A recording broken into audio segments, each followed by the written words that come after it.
wala na ito eh. Ginawa na kasi lahat. Inimpeach na siya, finala na siya ng iba't ibang kaso. Inday was vilified no end, no? Pero nitong huling mga pagkagaling niya sa dahag, no? Biglang parang bulkan sumabog at ubod ng lakas. Ano ang nangyari, attorney? At bakit parang lumakas palalo si Inday? Imbis na siya ay bumulusok dahil sa ginawang paninira sa kanya ng 250 men, horsemen, iconmen, whatever you call them, no? Ano nangyari? Bakit lumalakas siya? O siya ba lumalakas o ang tao ang nagkaroon ng lakas ng loob na lumabas? Pagtanggap po ni Vice President Sara Duterte ng summon mula po sa Office of the Prosecutor. Attorney, ano ho bang mangyayari sa VP Sara? Which office of the prosecutor? Mula sa office, yes po. Ayon po sa National Bureau of Investigation, may kaugnayan daw po ito sa kasong inihain nila dahil sa umunoy bantang binitawan ni Vice Presidente laban kina Pangulong Ferdinand Marcos Jr. at First Lady Marcos at House Speaker Martin Romualdez. At yun nga po, may summon daw na natanggap ang VP Sara mula sa Office of the Prosecutor sa kaso na yan ng NBI laban sa kanya.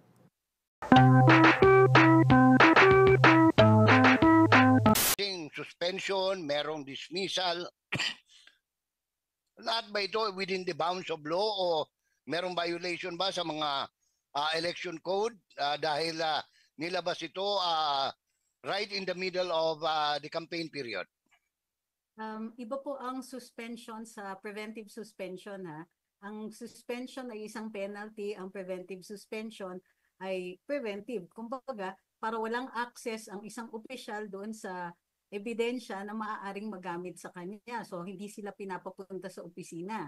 Opo. Para hindi masabor ng perjury ng mga witnesses, hindi mo ma-pressure yung mga witnesses, hindi ka rin makapagsunog ng mga dokumento. Mm-hmm. So, ang nature ng preventive suspension is just to keep the person away from office. Ang suspension, yan po ay penalty.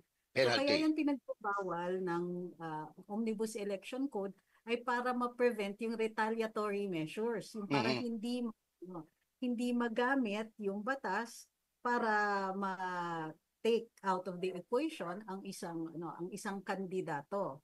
So may distinction po at maliwanag dun sa Omnibus Election Code ang nakalagay ay suspension po ang bawal. Pero pag dismissal, attorney, katulad nung nangyari kay Grex Lagman, mukhang medyo problematic po yun. Kasi pagka during election period, kung before at hindi yun within the reglementary period, okay lang po yun. At any rate, hindi pa naman nagiging final yun. So pwede ka pang mag-file ng mga motions for reconsideration. I see. Pwede ka pang kumuha ng TRO. Okay.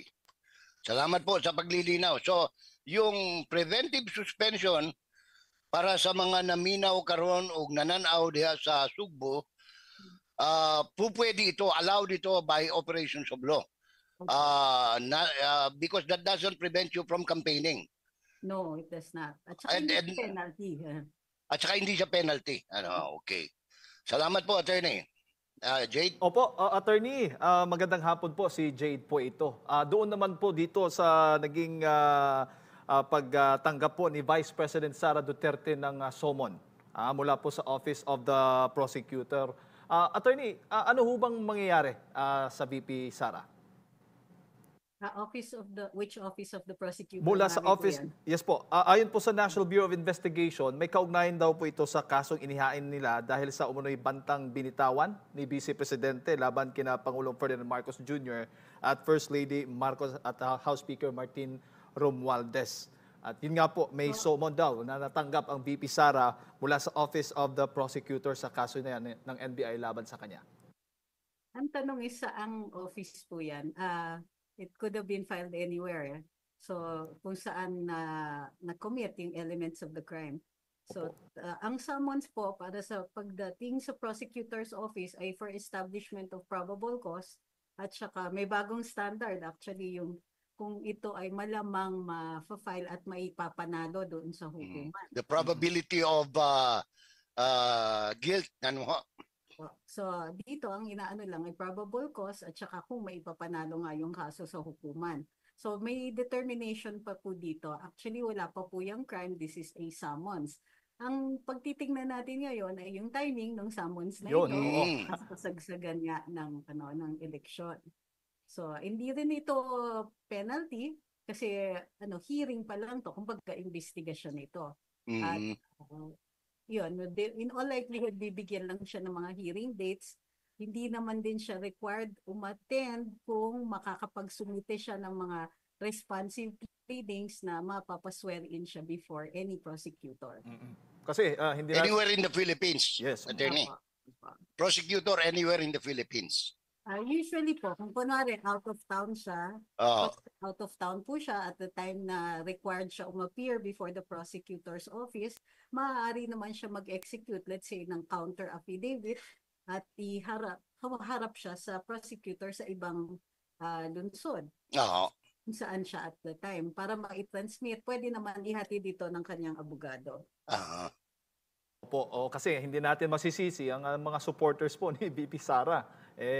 Nag-aalala din, ay anong mangyayari? Hindi na ba makakapaglibot, makakapag-ikot ang VP Sara Duterte? Dahil alam naman natin, abala ang VP Sara sa pangangampanya sa pag-endorso nga doon sa mga kandidato ni dating Pangulong Rodrigo Roa Duterte, attorney.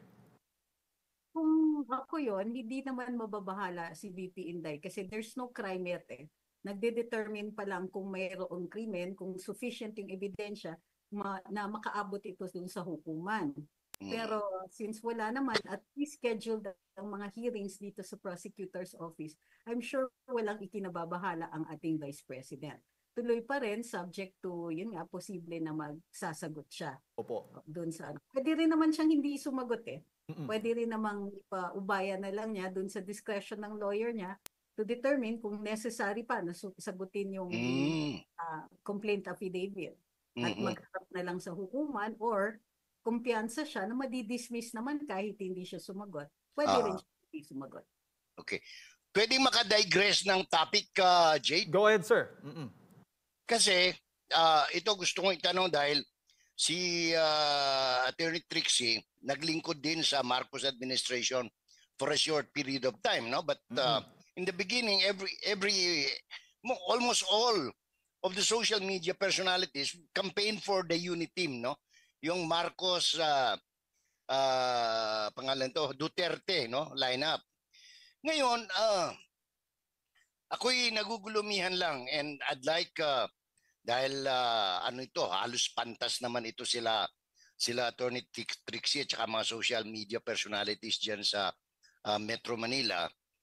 Dahil ang buong akala ng nasa panig ng administrasyon, wala na ito ginawa na kasi lahat. In-impeach na siya, pinailan na siya ng iba't ibang kaso. Inday was vilified no end, no? Pero nitong huling mga pagkagaling niya sa dahag, no?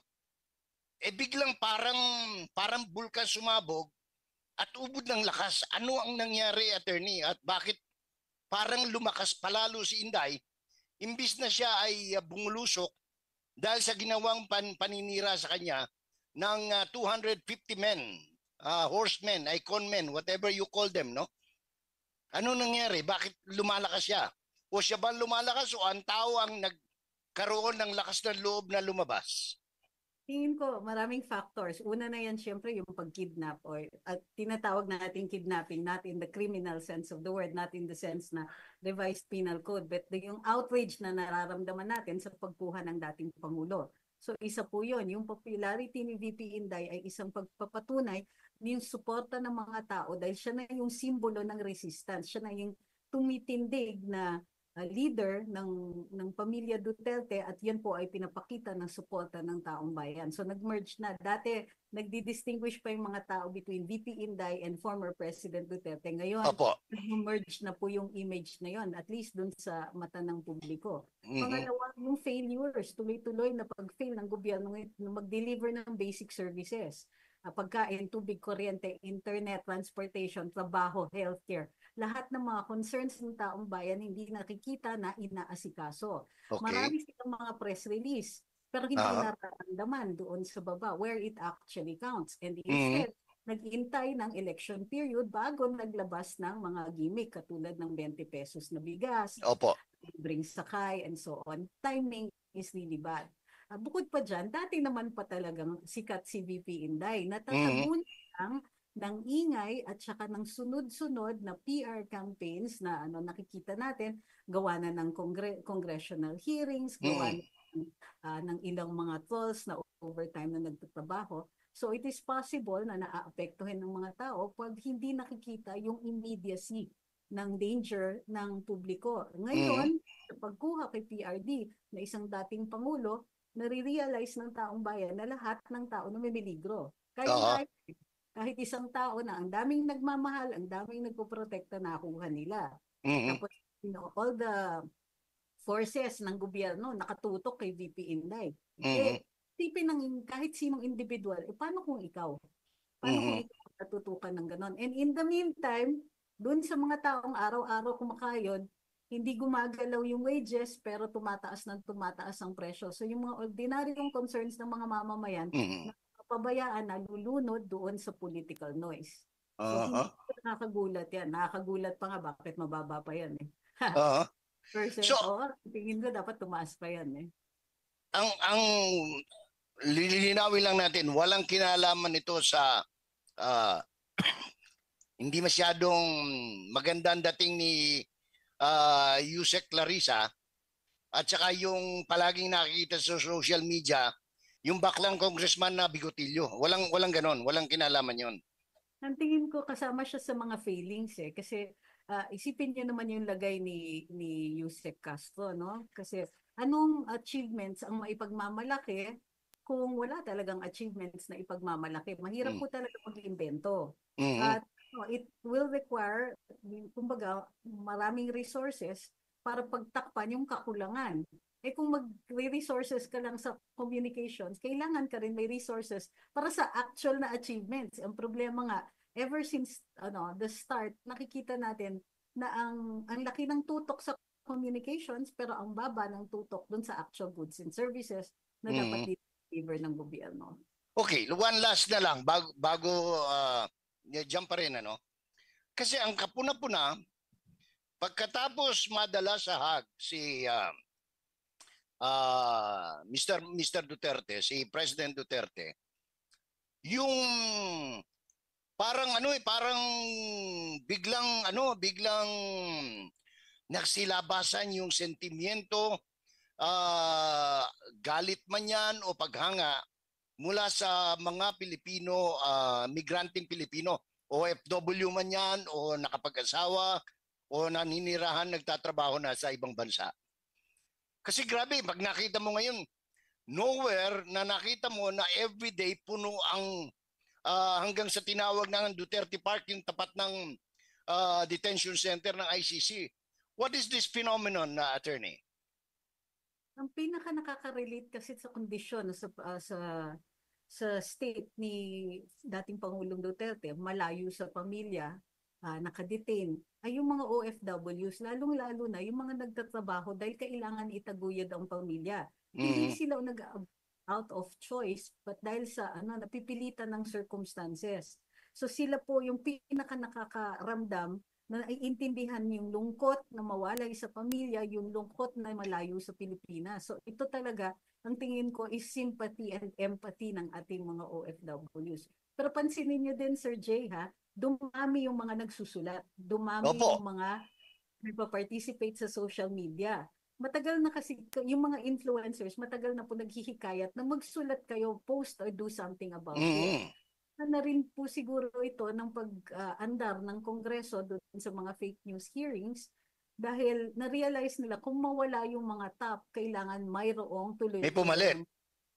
Opo. And so ngayon, marami na nakikita natin na dumarami ang mga willing magsalita, magpahayag at marami talaga nagpapakita ng muka, nilalagay ang pangalan nila. Sa panahon na po ngayon ng mga bayani.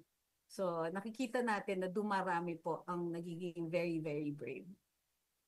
MJ? Opo, oo. At syempre, speaking pa rin po kay Vice Presidente Duterte, alam naman po natin, attorney, na kamakailan lamang sa isang ambush interview sa kanya, inamin po niya, nakabilang po siya doon sa listahan na ipapaaresto o sa ICC list nga umano, kasama po siya sa ipapaaresto po doon, attorney. Ano ho ba yung masasabi po ninyo dito sa revelasyon na ito ni VP Sara?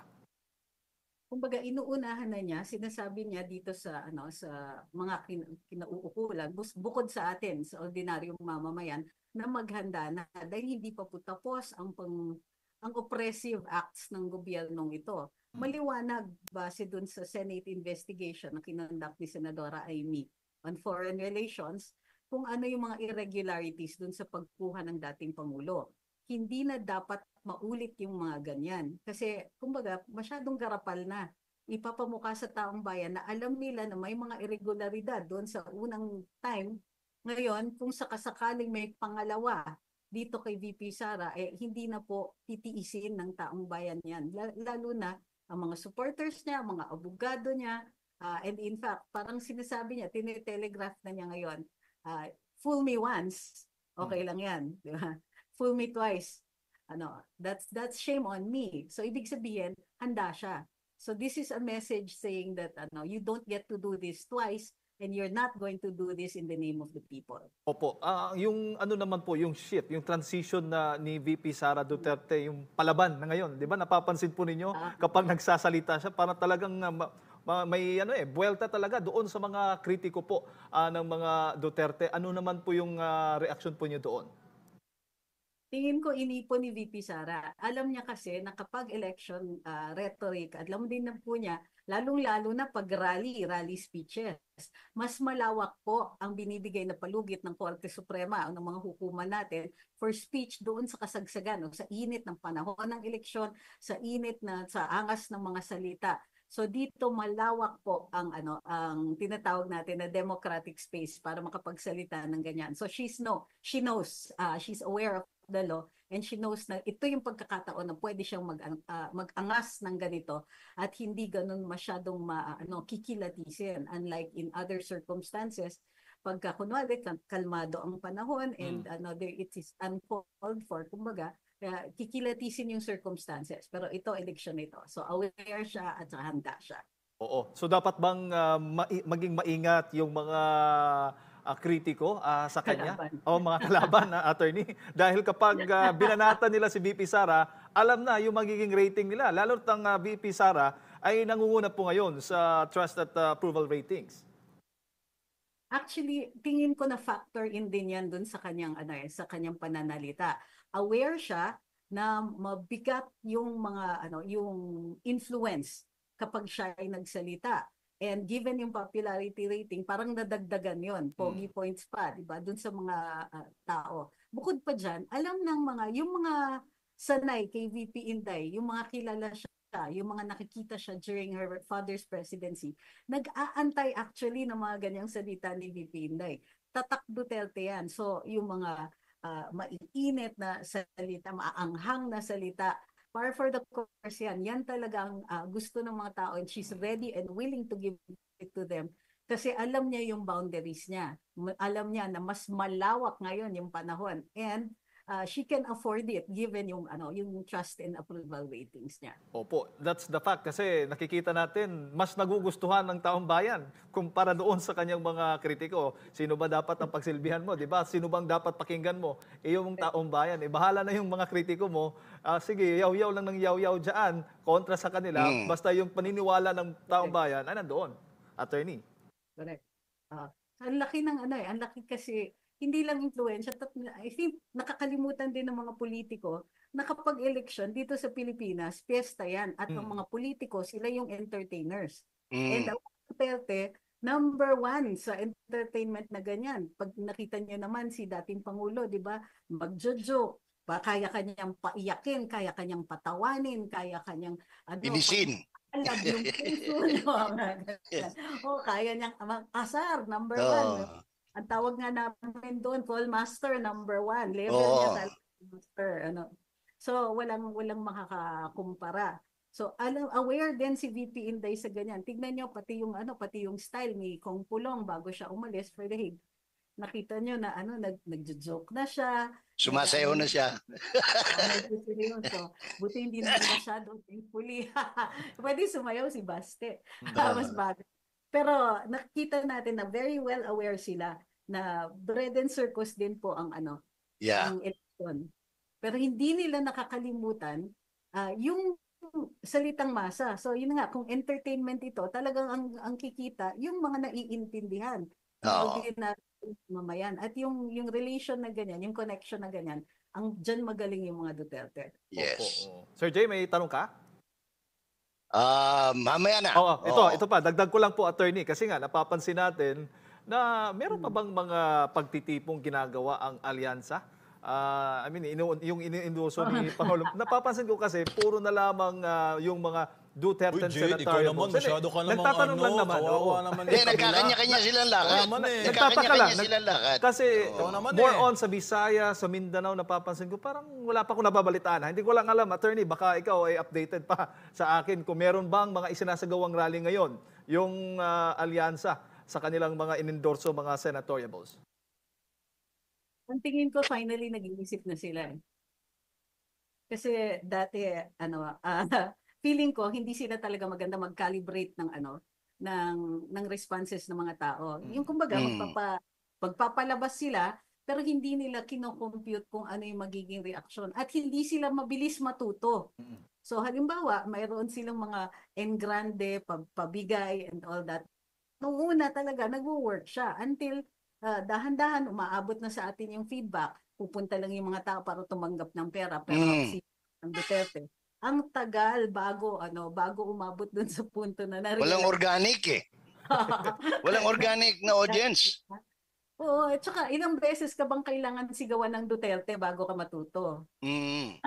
Na may maghihikayat na na isigaw kung ano man ang slogan ng alyansa ngayon, pero nare-replace siya ng mga tunay na na damdamin ng mga tao. Lalong-lalo na pagkatapos mo mapamigay yung pera. Pag natanggap na yan, wala na, nothing to lose na. Pwede na talagang magsalita ng maayos at salita ng saloobin ng mga tao. So ang tingin ko, it's that mahina man ang learning curve nila, ay natututo din sila. Kaya hindi na muna nagrarally ng ganyan. Kasi nga, number one, mahal magparally. Mamimigay ka pa ng pera, magta-transport ka pa ng mga tao, tapos makikita mo ang sisigaw ng mga tao ay Duterte. So, gagastos ka para magulpi ka. So, tingin ko natututo na rin sila. Opo. Attorney, huli na lang. Okay. Teka.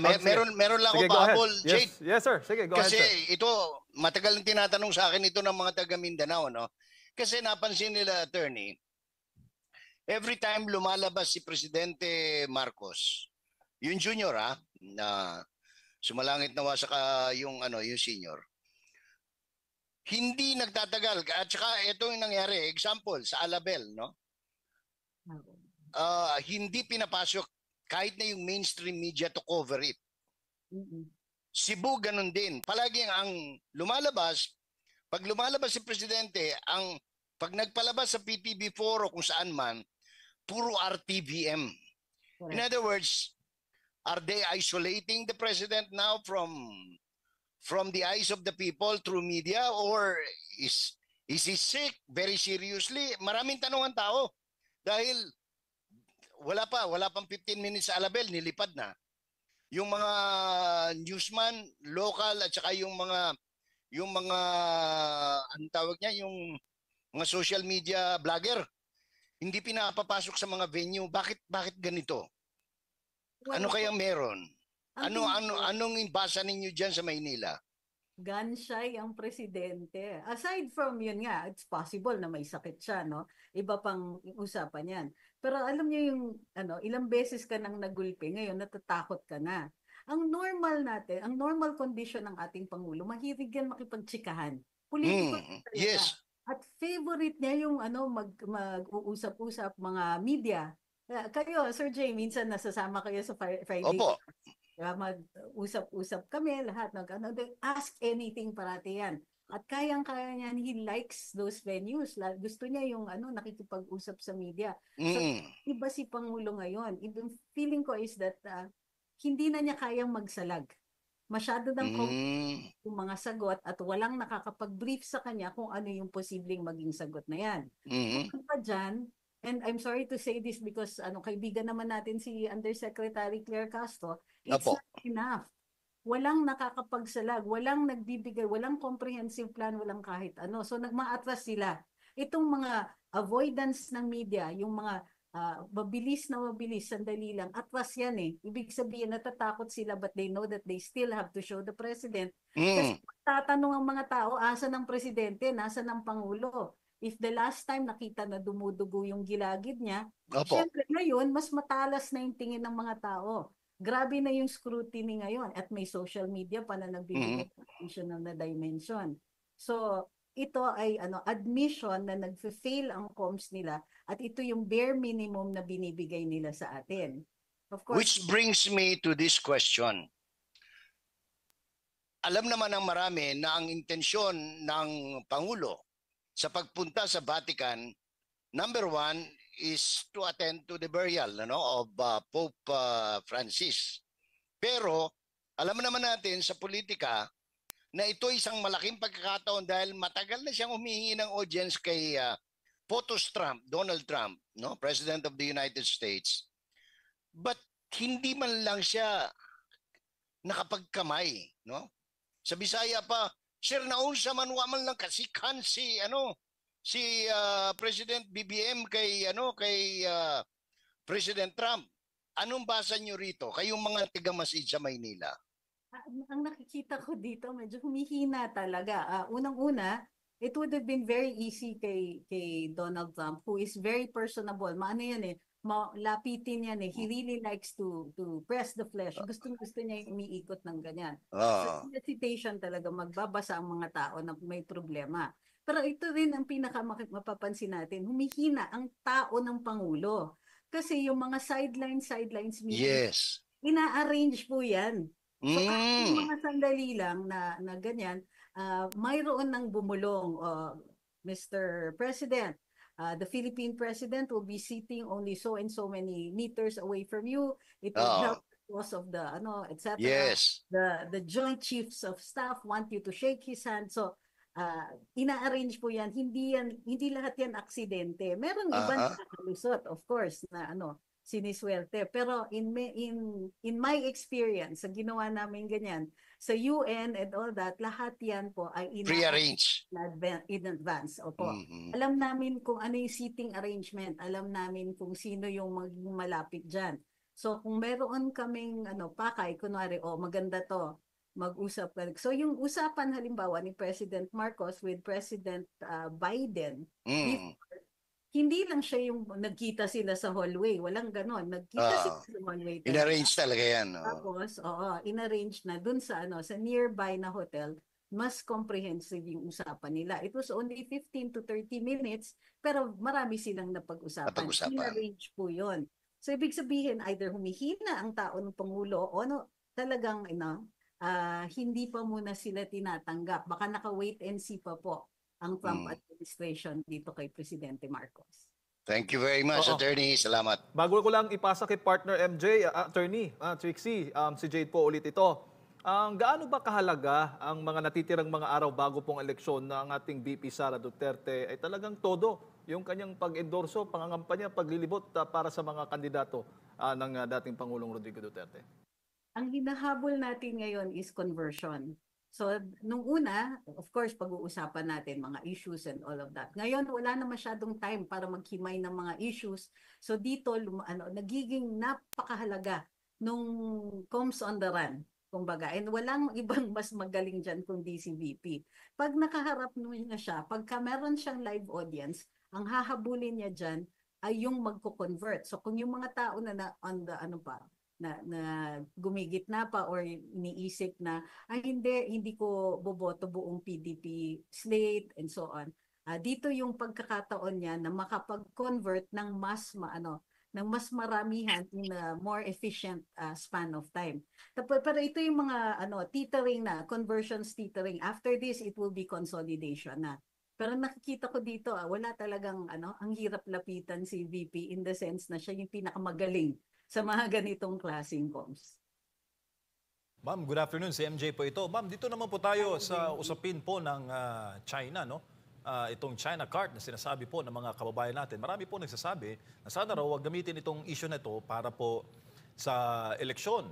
Pero lumalabas, ma'am, batay dito sa isang paliwanag ni former Senator Kit Tatad, na kailangan pala ng Pangulo, no, ng isang foreign adversary, batay dito sa kanyang column sa Manila Times, para po ma-justify kung ano man ang kanyang mangyayari o bigong niyang magawa sa susunod ng mga araw at buwan dahil dito sa mga political challenge na kinaharap ng kanyang administrasyon. Number one daw sa dalawang battle na kanyang dapat na mapanalunan, itong May 12 elections na nakikita naman po natin ang pulso ng taong bayan in real time, at ito pong impeachment kay VP Sara Duterte. Now, pag ito raw sumablay, ay maaaring gamitin mo itong foreign adversary para pangkatapult, no, sa mga plataforma o dito sa mga galaw ng administrasyon.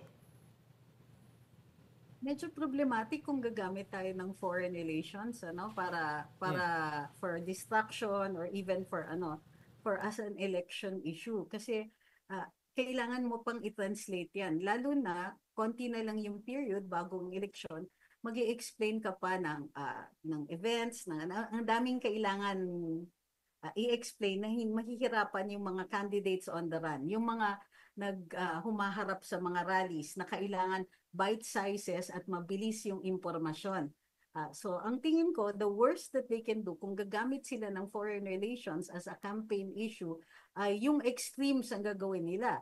So maghahanda tayo for yung mga retorika ng mga pro-China si Inday Sara, pro-China ang PDP, yung mga ganyan, kasi no thinking required yung mga ganyan na rhetoric. So, but handang-handa na, lalong-lalo na on the part of PDP, matagal na nilang sinasagot yung mga ganito na issues.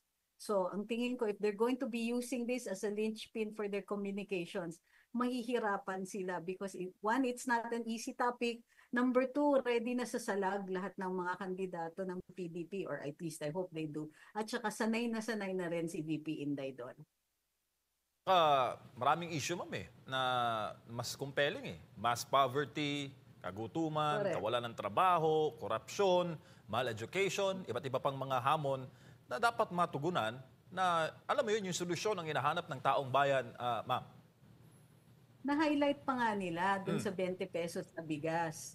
Kasi mas nung nilalabas nga ng mga pagkikilatis dito sa social media, lumalabas na subsidized yan . So in the end, the language says na parang namimigay kayo, pero amin naman pala yan to begin with. Kasi ang gobyerno bumili, tax pesos ang bumili. Tapos binagbebenta nila sa atin yung binili na ng gobyerno. So actually, nagdadagdag tayo dun sa ng bayad. Parang binabayaran pa natin sila, ang tax pesos natin ang nagbayad niyan. So bukod pa dyan, walang value added. Kumbaga, ang unang bulk niyan, ng pamimigay ng 20 pesos na bigas, ay uubusin muna yung warehouse ng NFA. Kasi hindi na nabibili yung sa NFA. NFA sells only to government agencies now. Hindi sila masyadong makaparticipate sa merkado. Pero yung mga government agencies, hindi rin makabili doon or hindi na bumibili sa NFA kasi nga ang daming importers na nag-o-offer ng mas mura. So, kaya naiimbak sa NFA, kailangan, this is just good warehousing, kailangan nilang i-turn over at mag-imbak na ng bago na bigas. Assuming nabibili pa sila ng panibago, ang dami nilang issues. Una, saan manggagaling yung pera? Nasa GAA ba yan? Confidential funds ba ng presidente ang gagamitin? Wala naman siyang item in our GAA. So, yan? Savings? May savings pa ba tayo? O napamigay na ba yan ng not savings, sorry. Unprogrammed funds? Unprogrammed. O naipamigay na in the form of ayuda. hikahos ang gobyerno at nahahalata. Kasi kung hindi sila hikahos, may kasama na yan dun sa ayuda, ito may bigas ka para sa inyo. Hindi nila gagawing issue. Ang laking sugal na gawing issue ang bigas. Very, very risky. Kasi nga, alam natin na it's the system that's broken. So yung imbis na sabihin nila, inayos namin yung sistema ng bigas, magbibigay kami ng 20 pesos na bigas, which isn't even the fulfillment ng campaign promise niya. Ito yung pinangako niya. Ang pinangako niya, ayusin niya yung logistic system ng agrikultura para maging 20 pesos yung bigas. Hindi subsidized. Hindi. Walang ganon. Tsaka ang hirap naman, attorney at Sir Jay, no? At mamaya-maya, we will be joined by former spokesman, Attorney Harry Roque, na itong issue na ito pinalabas days before ang actual na pagboto. Siyempre, ang mga Pilipino, hindi man tayo ma'am, sir, nakakahalata naman tayo sa mga bagay na talagang obvious na ginagamit lang para kuhanin yung ating tiwala. Attorney. Yeah. Vote buying is vote buying kahit sino yung gumawa niyan. Ang difference lang, pag gobyerno, nakakakuha sila ng rule, which actually can still be challenged, pero wala naman tayong oras para ma-challenge pa yan in time for elections. So, ang mangyayari niyan is COMSWAR ulit. So, ang sasabihin lang naman natin, at ito kumakalat na, so hindi talaga sila makapuntos pagdating dito sa 20 pesos na bigas. Again, complicated nga kasi ang pangako nila, ayusin nila yung sistema para magmura ang bigas, while at the same time, napoprotektahan natin ang mga magsasaka at nabibigyan natin ng murang bigas sa mga consumers. Sa ginagawa nilang itong 20 pesos, ginalit lang nila yung mga tao, tapos pinaalala nila yung failures ng gobyerno pagdating sistema ng agrikultura. Correct. 0 points all around para sa sa administrasyon. Tsaka Sir Jay, no? Very ill-advised. Sino kaya ang mga advisor niyan, Sir Jay? Tingin mo sa kanilang optics. Sila rin. Ang layo. Wala kasi parang wala kang nakikita na dalubhasa. Kumbaga na nag-formulate ng ganitong plano, walang at saka very parang ang layo na dun sa ordinaryong mamamayan, sa thinking ng ordinaryong mamamayan. So ang suspecha ko dito, and this is just me, opinion lang po ito, masyado silang mayaman. Hindi sila nakaka-relate na ang tingin nila yung something like 20 pesos na bigas is a good comms plan. Of course na walang mas maigi pa pag eleksyon kung di maglabas ng achievements, hahanapin naman yan ng mga record. May ginawa sila. Yes. O sasabihin pa, Attorney at Sir Jay, ni VP Sara na pantao ba yan yung 20 pesos per kilo na bigas? Marami pa naman ngayon na mga video na nagva-viral, makalat sa social media na parang binubusisi yung kalidad ng sinasabing 20 pesos per kilo na bigas sa maaring maibenta nga dito po sa Visayas, Attorney Trixie. Lalong-lalo na kung yun yung mga warehouse, tapos naluluma na. Yun nga, yung uunahin nila yan Tsaka kahit hindi pa officially nag-uumpisa yung programa, kinikilatis na ng mga tao. Kasi mayroon silang programa na Kadiwa Rice. So, yung Kadiwa Rice, yun po yung tinitignan nila at alam din po natin inuuna ang warehouse ng NFA. Ang dami pa lang na warehouse ng NFA kasi nga wala na silang mabentahan na agencies. Wala.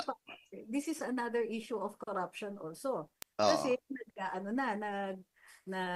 dumarami yung mga naglalako ng bigas doon sa mga government agencies na binibigay ito bilang benepisyo sa kanilang mga empleyado.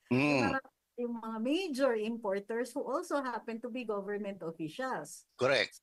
Kakapuntos pa sila ng ganyan. Sa madaling sabi, kaya gobyerno din po ang nagsabotahe dyan sa mga sa murang bigas program na isinusulong ng Pangulo.